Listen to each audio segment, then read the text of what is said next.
Say them they couldn't talk. Say them they couldn't talk.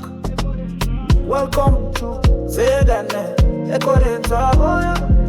Welcome to Say them.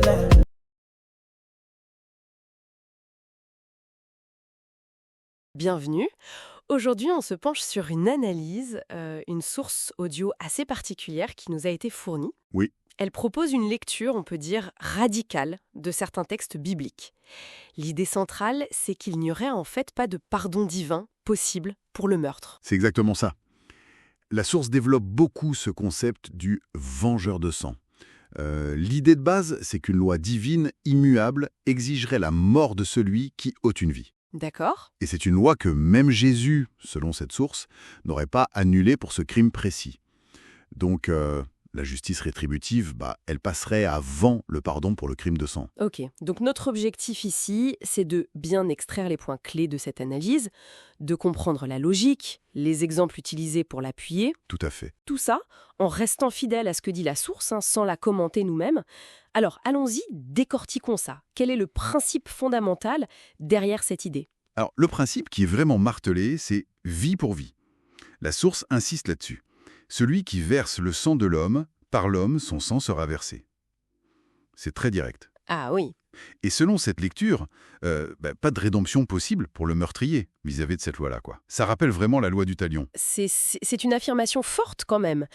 Comment la source, elle connecte ça avec Jésus ? Parce qu'on pense souvent à Jésus et au pardon, justement. Oui, et ça, c'est un point vraiment central de leur argumentaire.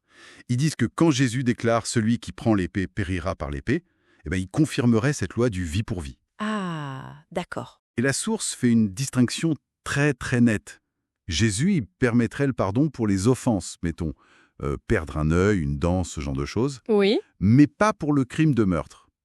Et donc la prière du Notre Père, où on demande pardon pour nos offenses, ça n'inclurait pas les crimes de sang, selon cette logique. Je vois. La distinction est vraiment cruciale pour eux. Et est-ce qu'ils donnent des exemples bibliques pour illustrer ça ? J'imagine que oui. Absolument oui. La source, elle suit comme un fil rouge à travers plusieurs récits pour montrer cette application qu'ils voient comme inévitable de la loi.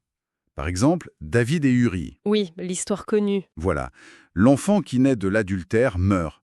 Et c'est présenté comme la conséquence directe du meurtre d'Urie que David a orchestré. Même un roi choisi par Dieu n'y échapperait pas. Donc, même les figures les plus importantes seraient soumises à cette loi selon cette interprétation. C'est l'idée, oui.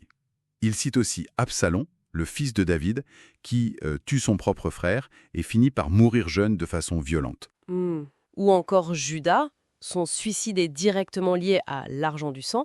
Et un autre exemple marquant, l'apôtre Paul. Ah oui, malgré sa conversion, son ministère incroyable, il est décapité. Et la source, elle relie cette fin à sa participation, même si c'était passif, à la mort d'Étienne avant sa conversion. C'est vu comme une conséquence quasi mécanique. D'accord. Et puis il y a Caïn, bien sûr. Il n'est pas tué tout de suite, mais il vit comme un maudit, et sa lignée est finalement détruite par le déluge. Le sang d'Abel, il continue de crier, quoi. Cette idée d'une conséquence inévitable, elle est vraiment frappante. Est-ce que la source parle des villes refuges de l'Ancien Testament dans ce cadre ? Oui, elles sont mentionnées. Elles sont vues comme un lieu de protection, mais attention, c'était pour le meurtre involontaire. Ah, d'accord, la nuance est importante. Très importante. Et c'est un point clé. Pour eux, le vengeur de sang, donc un parent de la victime, gardait le droit et même le devoir, selon la source, de tuer le meurtrier s'il le croisait hors de ces villes. D'accord. D'ailleurs, la prison moderne, elle est présentée un peu comme un équivalent actuel de ces villes-refuges. Alors, essayons de comprendre les implications pour aujourd'hui, selon cette source. Quelles seraient les conséquences et le devoir d'un croyant face à cette loi du sang qui serait toujours active ? Bon, il y a surtout 2 points qui ressortent. Premièrement, l'idée que si le sang innocent n'est pas vengé, ça attire le malheur sur tout un pays. Ah oui, quand même.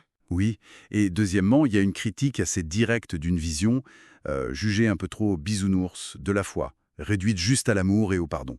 Il rappelle que le Dieu d'amour, c'est aussi celui qui aurait donné cette loi très stricte. Et au niveau plus personnel, individuel ? Alors là, la source suggère un devoir de protéger sa famille. Si un proche était assassiné, il faudrait chercher à ce que justice soit faite, et par justice, ils entendent la mort du coupable. D'accord. Sauf si l'État, la ville refuge moderne, s'en charge déjà par la prison ou l'exécution.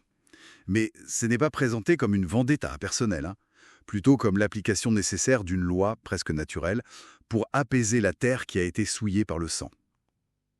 Donc pour résumer tout ça, le cœur de cette source, c'est vraiment l'idée que la loi vie pour le meurtre, elle persiste, elle est toujours là et elle prime. Une loi vue comme divine, immuable et qui fonctionne sur un autre plan que le pardon, qui s'applique, lui, aux autres offenses. Et cette exploration nous laisse avec une pensée assez percutante, tirée de la source, cette idée que le sang versé crie vengeance. Et plus spécifiquement, que le sang d'Abel crierait contre ceux qui rejetteraient le sang du Christ. Voilà. Voilà qui donne matière à réfléchir, n'est-ce pas? Sur la justice, la rétribution, le pardon. Mais à travers le prisme très particulier de cette interprétation biblique. De quoi nourrir la réflexion de nos auditeurs. Say that.